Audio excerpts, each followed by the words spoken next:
Throughout the making of breakfast, the events of the last evening were rediscussed and dissected.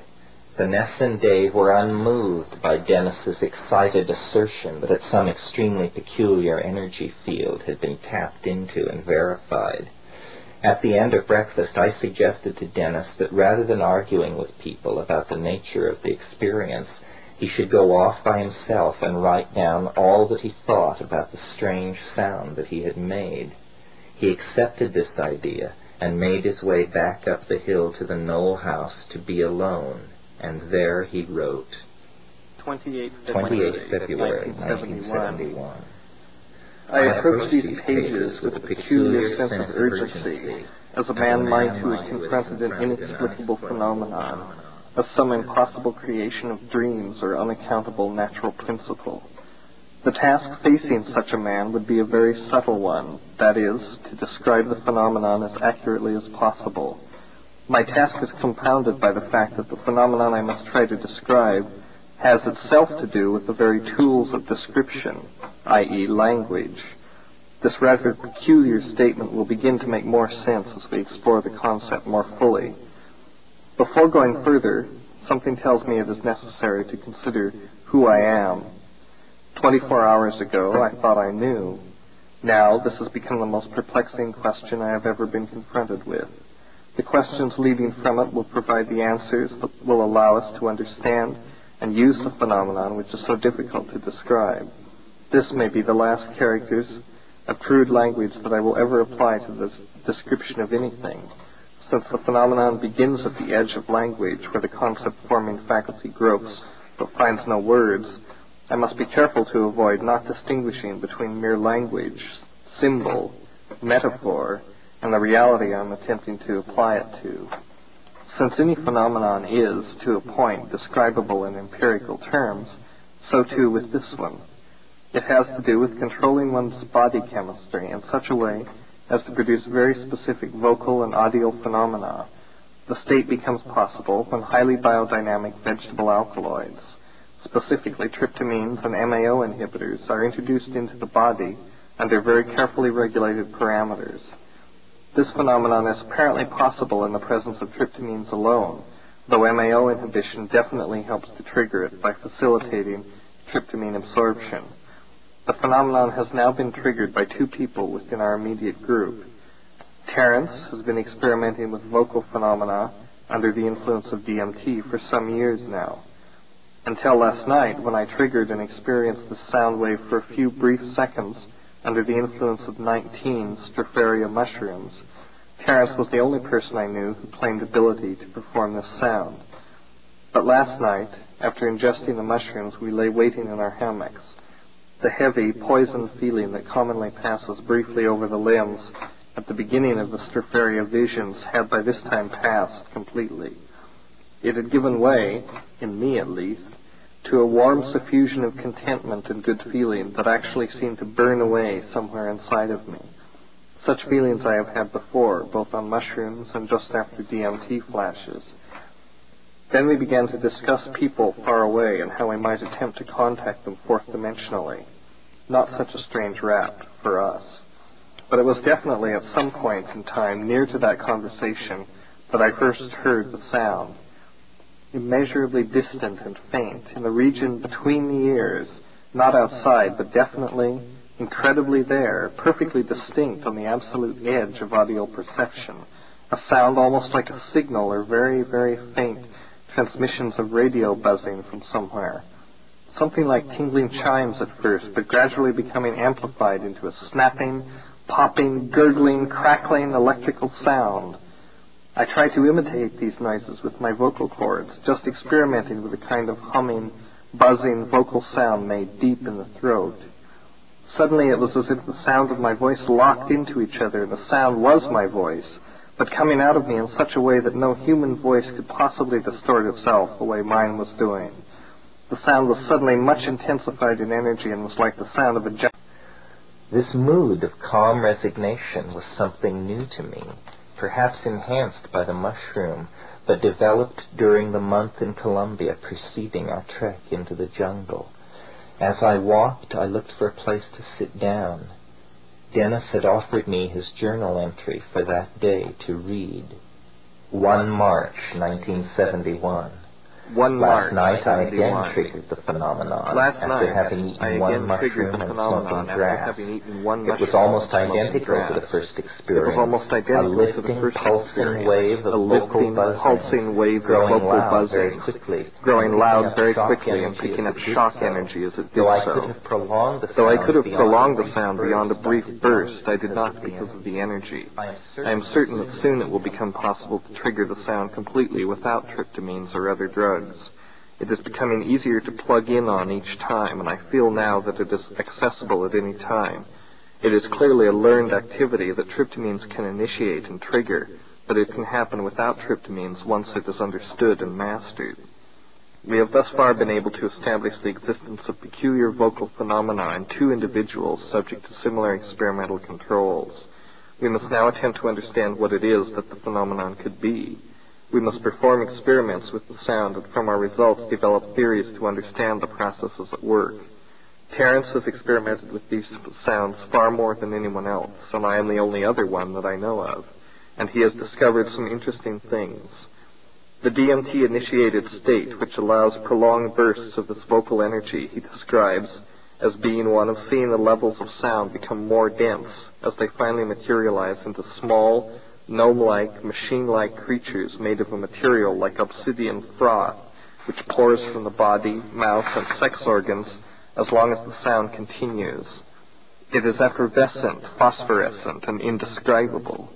Here is where the linguistic metaphors become useless, for what the material actually is supralinguistic matter. It is a language, but not made of words, a language which becomes the thing it describes. It is a more perfect archetypal logos. We are convinced that through experimentation with these vocal phenomena, with and without the aid of drugs, it will be possible to understand and use translinguistic matter to accomplish any reality. For to say anything in this voice is to cause that thing to happen. Such a rash statement would be outlandish if it were not for our long and tedious speculations on the matter. Our studies in chemistry of mind, the metabolism of tryptamine, the nature of thought, of consciousness, history, magic, shamanism, quantum and relativistic physics, metamorphosis in insects, alchemical processes, etc., together with the intuitive understanding of acausal events that we are deriving from the stropharia, allows us to venture a not entirely wild guess as to what this sound which takes form may be. Hallucinogens, by affecting the neural matrix, can produce changes in consciousness in the temporal dimension. Clearly, consciousness can work changes in 3 dimensions as well. On tryptamines, it is possible, under special conditions, to hear and vocalize a sound that turns through a higher dimensional manifold and condenses as translinguistic matter. That is, matter reduplicated upon itself through time, much as a hologram is reduplicated through space. The substance whose appearance the sounds initiate is tryptamine metabolized by mind through a higher spatial dimension. It is a hyperdimensional molecule carrying its trip on the outside of itself in this world. The hyperdimensional nature of this material is such that it is all material, concepts, events, words, people, and ideas homogenized into one thing via the higher dimensional alchemy of mind. Many questions occur concerning the phenomenology of this temporal hologram as fluid matrix. We speculate it is hyperdimensionally metabolized tryptamine, an alchemical phenomenon which is a correct union of tryptamine, a compound nearly ubiquitous in organic nature, with vocally produced sound mediated by mind. It is the mind that directs this process, and that direction consists of a harmonic attunement to an interiorized audiolinguistic phenomenon, which may be an electron spin resonance tone of the psilocybin molecule. When this tone is locked in on, a process which consists of vocally imitating the interior tone to perfection, the hyperdimensional tryptamine is produced. Is this substance mental, as an idea is mental? Is it as real as an ordinary liquid, like water? Harner insisted that Hivaro shamans, under the influence of MAO-inhibiting tryptamines plus Banisteriopsis copy infusions, produce a fluorescent liquid by means of which they accomplish all their magic. Though invisible to ordinary perception, this fluid is said to be visible to anyone who has ingested the brew. Yahe is frequently associated with violet auras and deep blue hallucinations. This may indicate a thermal plasma, perhaps only visible in the UV spectrum. If this phenomenon is found to fall into the category mental indicated above, it would function as described, but with the limitation of not being tangential to ordinary space-time. It will still represent perfected understanding of the hyperdimension, Jung named the collective unconscious. Thermal plasma, perhaps only visible in the ultraviolet spectrum. If this phenomenon is found to fall into the category mental indicated above, functioning as described, but with limitations of not being tangential to ordinary space-time, it will still represent perfected understanding of the hyperdimension Jung named the collective unconscious. Looking back from a vantage point of nearly 8 years on these notes makes them appear naive. At the time when I first read them, I doubted what I read, since it seemed to go against the grain of common sense, and at that time I could not really understand them. Today, after years of education pushed toward understanding the events at La Chorrera, these ideas seem as magically near and yet as far as they did then. We had a theory, and we had experiences, and we linked them through an experiment that is preposterous unless there is some seed of operational truth in the bizarre ideas born in that period. The years pass and the theories deepen. What you call time is actually man, the oracular voice of the mushroom ventured recently to tell me. So it is that years later I still pursue and still do not understand the angelic glossolalia that psilocybin makes possible for the thinking mind and the singing voice. Is it, I now wonder, an language of emotions that originates in that unexplored part of the brain that is a reflection of Broca's area, but which is on the other, non-dominant side of the brain? Could there be a language so intense and so emotional that no cultural conventions of meaning would be necessary to understand? A language of emotion so intense that though it would be conveyed by vocal sound, its richness would be so great that it would be the equivalent of a telepathic ray? Today I think so, and with the aid of psilocybin I labor carefully to perfect it. I believe that it is a subroutine of the human organism, an ancient shamanic art of using sound to convey incredible emotion, emotion so intense that its power is truly magical. Perhaps these ideas are no more than Dennis were then concerning the meaning of the powers of psilocybin. What unites the two perceptions is the sense of a nearby mystery of tremendous importance. Elusive as the mystery has been, that sense of its imminence has never left my experience. Mysteries are not unsolved problems. They are things which in their very nature are mysterious. I would have not believed such a thing possible had I.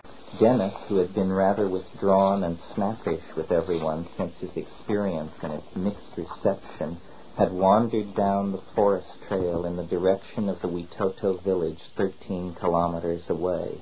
He had taken his notebook. In the middle of the afternoon he returned.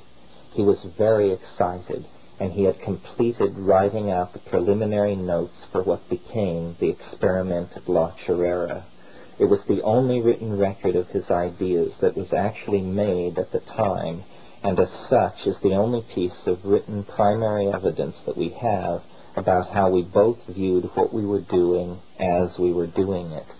These notes do not, of course, represent the final form of our theorizing about these matters. Refinement of these ideas has been constant since their creation. These notes are not to be taken at face value at all. The scientific basis of our work is elaborately described in the invisible landscape. That work represents our considered composite opinion as of 1975. The present work is the story of the growth of those ideas through time and shows the fallacies and myths spun into the fabric of the first conception of these ideas. But how complete the vision was and how finely worked its detail, the working understanding that is represented in these notes of my brother's, are the operational basis of the effect that we did trigger on the 5th of March. His notes were our working myth, and they did have great effectiveness. They are not, however, for the reader faint of heart. They are like the words of a magical incantation. Magicians will wish to linger over them. The rest of us might wish to skim over them and hurry on with what is, even without the theory, a ripping good story. 2 March. Further experiments with the audio warp phenomenon yesterday raised some interesting new questions and enhance our ongoing understanding. I chose the term audio warp because my experience thus far, coupled with what I have been told, leads me to believe that this all has to do with vocally generating a specific kind of energy field which can rupture three-dimensional space. I do not understand if the field is electromagnetic, but it seems to bend space in such a way as to turn it upon itself through a higher dimension. Here is how it is done. One must take enough psilocybin to allow the sound to be audible. This sound we understand to be the ESR of the resonating psilocybin alkaloids within the mushroom. The presence of rapidly metabolizing high-energy tryptamines within the yahe acts as antenna that sensitizes the neural matrix to the spin resonance energy of the stropharia psilocybin. It is this principle that allows the signal to be made audible. It must then be amplified via the tryptamine admixture antenna to what is felt to be its fullest amplitude. Then, via vocal sound, this energy is placed into the harmine complex within the body and within the mushroom, which has been, in some small part, cooled to absolute zero, the temperature at which molecular vibration ceases through absorption of the psilocybin ESR pulses. Once this ESR wave has been audially detected, it will be possible to amplify it within the neural circuits, like by channeling it through the harmine complex. That is, by imitating the psilocybin ESR with the voice, causing the amplified sound to strike a harmonic tone with the harmine metabolizing in the brain, thereby exciting the harmine ESR. Since harmine complexes are merely further down the same biosynthetic pathway that converts tryptophan into psilocybin, it is possible to consider the ESR tone of psilocybin as a harmonic overtone of harmine and vice versa. Using harmonic overtones, it is possible to sound a tone which will cancel one or more of its octaves reflected in harmonic scales above and below it.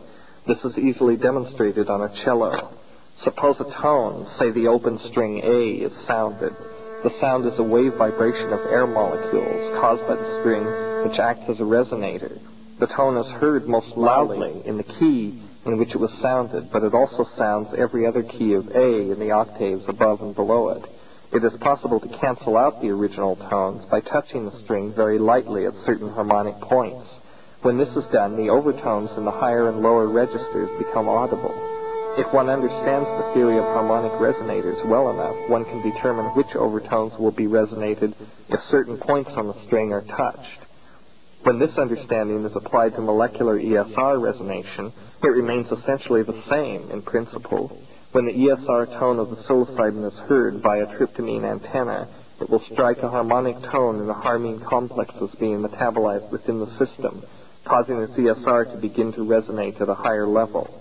According to the principles of tonal physics, this will automatically cancel out the original tone, that is, the psilocybin ESR, and cause the molecule to cease to vibrate. However, the ESR tone that sustains the molecular coherency is carried for a microsecond on the overtonal ESR of the harmine complex. This leaves the momentarily electrically canceled and superconductive psilocybin suspended in a low-energy electromagnetic field generated by the harmine ESR. In so doing, it will regain its original, but now superconductively amplified ESR signal, which will permanently lock it into a superconductive state. As this phenomenon proceeds, it will automatically trigger the inverse of the initial process. The psilocybin superconductively charged by mind will harmonically cancel the ESR resonance of the harmine within the brain. The energy of the harmine psilocybin complex ESR will be absorbed instantly into the matrix of the mushroom. This will cause these molecules, metabolizing within the body and bonded to neural DNA, to instantly drop to absolute zero. Clearly, this harmine psilocybin DNA complex must immediately separate itself from the cellular matrix. There is great danger at this moment, but pathways exist to deal with it. We will find that these molecules condense out of our bodies, accompanied by a sound. This sound will be the harmonic ESR tone of this complex, amplified superconductively and broadcasted frozen into the superconductive matrix of the mushroom. The superconductively charged psilocybin acts as an antenna which picks up the amplified ESR signals of the complex and condenses vibrational signals into a superconductive matrix.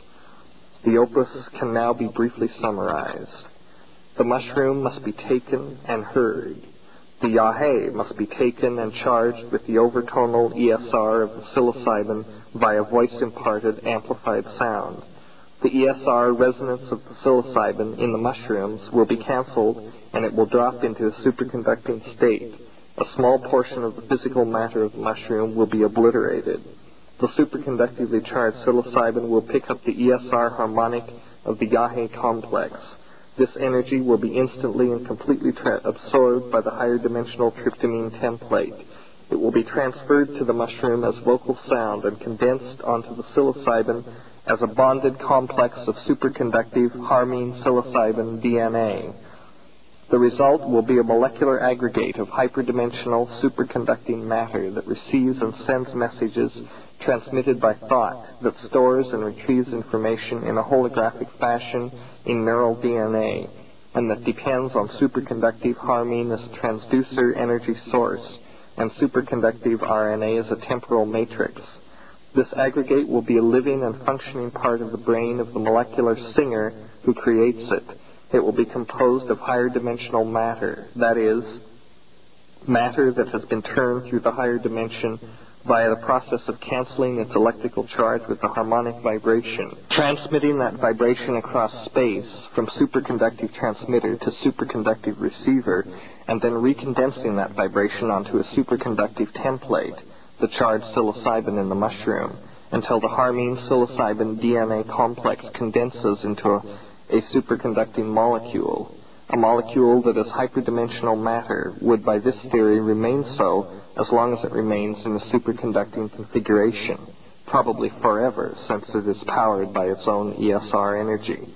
It will then be responsive to commands via endogenous tryptamine ESR, thoughts. It will be keyed into our collective DNAs, and it will contain harmine as a superconductive transceiver and power source. It was his idea, and it seemed to me a magnificent one, that the body is like an undiscovered musical and scientific instrument whose potential lies all around and within us, but of which we are unaware. He said that the mind, through an act of will, could use the singing voice to interact with the brain as though it were a color organ and a holographic library all wrapped into one. Dennis pointed the way toward a kind of Orphic science where the great advances would be made using only the interaction of the quaternity of singing voice, mind, brain, and imagination. More, however, than a chant-induced collective synesthesia was promised. He was saying that the laws of acoustics and low-amperage bioelectrical phenomena could be manipulated to give the experimenter a doorway into exploring states of matter and realms of physics of high energy and low temperature that are currently, at least, supposed to be the exclusive province of researchers totally dependent on extremely technically sophisticated and powerful instruments. It became possible for a moment to dream that the powers of shamanism derived from a millennium-old knowledge of microphysics and bioelectronics that was actually far in advance of our own. Perhaps the shamanic traditions of this planet are the keepers of a path of understanding that uses the human body, brain, mind as its cutting edge, and which leaves the present state of the art which our own scientific method has achieved a very poor second. This is really an old idea, the siren song of Pythagoras, that the mind is more powerful than any imaginable particle accelerator, more sensitive than the most powerful radio or optical telescope, more powerful in its grasp of information than any computer, that the human body, its organs, its voice, its power of locomotion, and its imagination is a more than sufficient means to the exploration of any place, time, or energy level in the universe. It was this idea that he would set out to prove, to realize in the actual hardware of this dimension a roving lenticular vehicle which he was convinced could be generated out of his own body DNA and things present at hand in the Amazonian environment, the mushroom and the ayahuasca.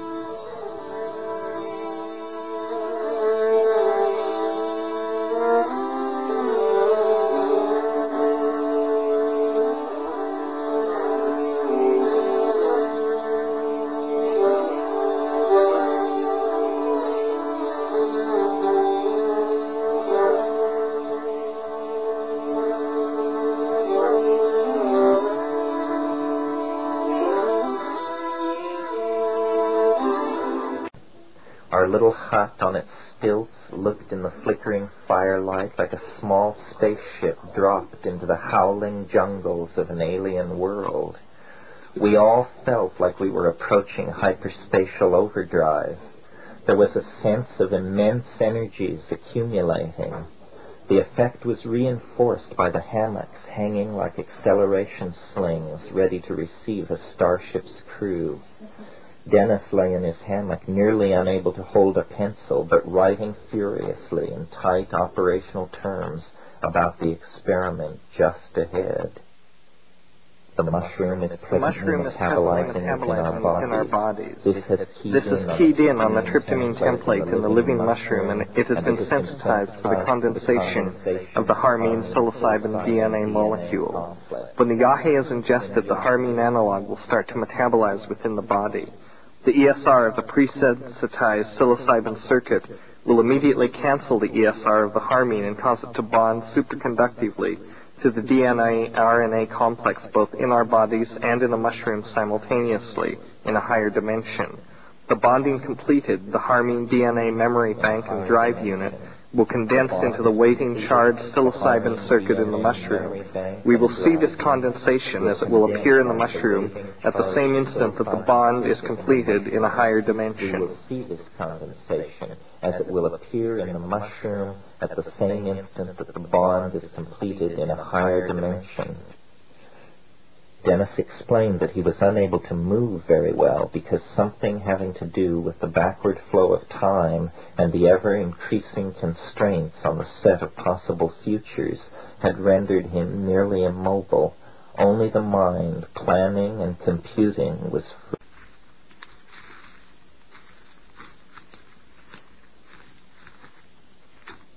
Ev was exhausted by the night's activities and probably glad to have us leave her in the hut with the encroaching dawn promising some sort of new day. As we let ourselves down the log ladder to the ground, I was struck by the scene of utter confusion that our activities had left behind during the last frantic hours of brewing the night before. Our huge fire was now only white ashes. The waste from the yahe making was piled beside it, looking like a mound of beached seaweed. Everything seemed strewn about. This we walked through, shaking the stiffness out of our bodies and stopping at the small stream that crossed the path to splash water in our faces. We had not spoken. It was Dennis who broke the silence. You are wondering if we succeeded. Yes, what happened? Your writing heard on this effect, so what's going on? Well, I'm not sure how, but I know we have succeeded. Let me try to understand this. As we walked on, my own mind was racing with questions, and as we walked along, Dennis' occasional comments were, it burst over me, answers to questions that I was thinking but not articulating. I stopped in my tracks. I clearly formed a question in my mind. Dennis, head bent beside me, began to answer without waiting for me to articulate my thought aloud. I was dumbfounded. Was this it, then, I asked, that he had somehow acquired telepathic powers? No, there was more to it than that. According to Dennis, the bonding of the harmine into his DNA had given him immediate access to an enormous cybernetically stored fund of information, and this information was freely available to anyone in the world who looked into their mind and prefaced their question with the word, Dennis? The absurdity of the second half of this proposition struck me as utterly too much. But naturally, at his insistence, I made the test. I picked up a small plant growing at my feet and closed my eyes and asked, Dennis, what is the name of this plant? Immediately, and without any effort of my own that I was aware of, a scientific name, now forgotten, popped into my head. I tried the same thing again with a different plant, and to my amazement received a different answer. The experiment seemed to secure that something was giving answers in my head, but I could not tell if they were correct or not. I was shaken. When we had left the hut on this walk, I was sure that we had failed, and that we had to talk over revising our approach. I even felt relief, since the obsessive nature of it all had been a strain. But now, as we walked along, and I could hear a voice in my head that was answering, however inanely or inaccurately, any question put to it, I was less sure.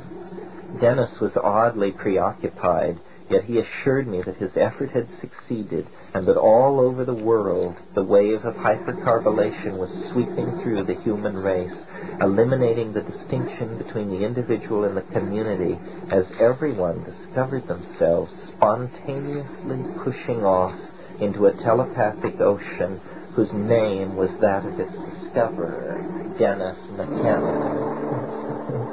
As I watched my mind and listened to my brother rave, I began to realize that the experiment had indeed unleashed some sort of bizarre effect. Why it was that I was able to make the leap from assuming that we were having a peculiar localized experience to the idea that we were key parts of a mankind-wide phenomena is an important unanswered question, speaking volumes about my susceptibility to suggestion at that moment. I was quite simply the victim of a cognitive hallucination. That is, rather than a visual experience of something not actually present, a hallucination that is a total shift of the highest levels of our cognitive relationship to the world. The psilocybin-induced cognitive hallucination made the impossible and unlikely seem probable and reasonable. I was becoming flooded with ecstasy as the realization came over me that we had passed the omega point and that we were now operating in the first few moments of the millennium.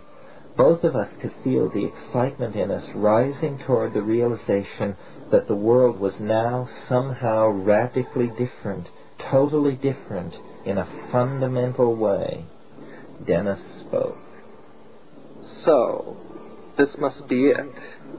We have not condensed the stone into visible space, but we have generated it in our heads. It does not immediately appear as a visible vehicle, but first as a teaching. The teaching we hear in our heads right now. Later, the Word will be made flesh. Flesh. I could only stare at my brother. Who is he, and how is he able to know and do these things? I could only wonder. Now, Mother and possibly lots of dead people will be showing up soon. Young, he will doubtless come, and Einstein too, and by God, I want to hear what they have to say. We were embracing each other and laughing. I felt as though I was being led like a little child. For no reason I had ceased to question Rather, I felt an urge to see other people and feel their immersion in the new heaven and the new earth. As I set out toward the river, I seemed to myself to be nearly weightless. I felt reborn. I felt full of energy and bursting with good health and vitality. Over a period of a few minutes, I had passed from weary, disgruntled skeptic to ecstatic believer. Looking back on it, I believe that for me this was the critical juncture. Why did I not question Dennis more closely? Was I somehow self-hypnotized? Did the unfamiliar setting, the restricted diet, strain, and expectations push me into a place where I was unable to resist participation of a sort in the world of my brother's bizarre ideation? Why was I unable to maintain my detached and skeptical viewpoint?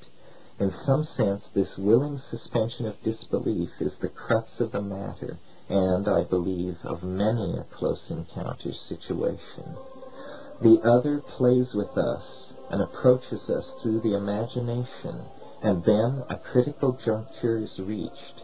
To go beyond this juncture requires abandonment of will and habit. At that moment, the world turns lazily inside out, and what was hidden is revealed, a magical modality, a different epigenetic landscape than one has known, a landscape become real. The UFO is a creature of this previously invisible landscape. It is lord of the skies of the imagination, able to carry anyone with it who will but play, and then let the play deepen and deepen. That I first heard the sound, immeasurably distant and faint, in the region between the ears, not outside, but definitely, incredibly there, perfectly distinct on the absolute edge of audio perception, a sound almost like a signal or very, very faint transmissions of radio buzzing from somewhere. Something like tingling chimes at first, but gradually becoming amplified into a snapping, popping, gurgling, crackling electrical sound. I tried to imitate these noises with my vocal cords, just experimenting with a kind of humming, buzzing vocal sound made deep in the throat. Suddenly it was as if the sound of my voice locked into each other, and the sound was my voice, but coming out of me in such a way that no human voice could possibly distort itself the way mine was doing. The sound was suddenly much intensified in energy and was like the sound of a giant. There's no words. I must be careful to avoid not distinguishing between mere language, symbol, metaphor, and the reality I'm attempting to apply it to. Since any phenomenon is, to a point, describable in empirical terms, so too with this one. It has to do with controlling one's body chemistry in such a way as to produce very specific vocal and audio phenomena. The state becomes possible when highly biodynamic vegetable alkaloids, specifically tryptamines and MAO inhibitors, are introduced into the body under very carefully regulated parameters. This phenomenon is apparently possible in the presence of tryptamines alone, though MAO inhibition definitely helps to trigger it by facilitating tryptamine absorption. The phenomenon has now been triggered by two people within our immediate group. Terence has been experimenting with vocal phenomena under the influence of... The task facing such a man would be a very subtle one, that is, to describe the phenomenon as accurately as possible. My task is compounded by the fact that the phenomenon I must try to describe has itself to do with the very tools of description, i.e. language. This rather peculiar statement will begin to make more sense as we explore the concept more fully. Before going further, something tells me it is necessary to consider who I am. 24 hours ago, I thought I knew. Now, this has become the most perplexing question I have ever been confronted with. The questions leading from it will provide the answers that will allow us to understand and use the phenomenon which is so difficult to describe. This may be the last characters of crude language that I will ever apply to the description of anything, since the phenomenon begins at the edge of language where the concept-forming faculty gropes but finds EMT for some years now. Until last night, when I triggered and experienced the sound wave for a few brief seconds under the influence of 19 Stropharia mushrooms, Terence was the only person I knew who claimed ability to perform this sound. But last night, after ingesting the mushrooms, we lay waiting in our hammocks. The heavy, poisoned feeling that commonly passes briefly over the limbs at the beginning of the Stropharia visions had by this time passed completely. It had given way, in me at least, to a warm suffusion of contentment and good feeling that actually seemed to burn away somewhere inside of me.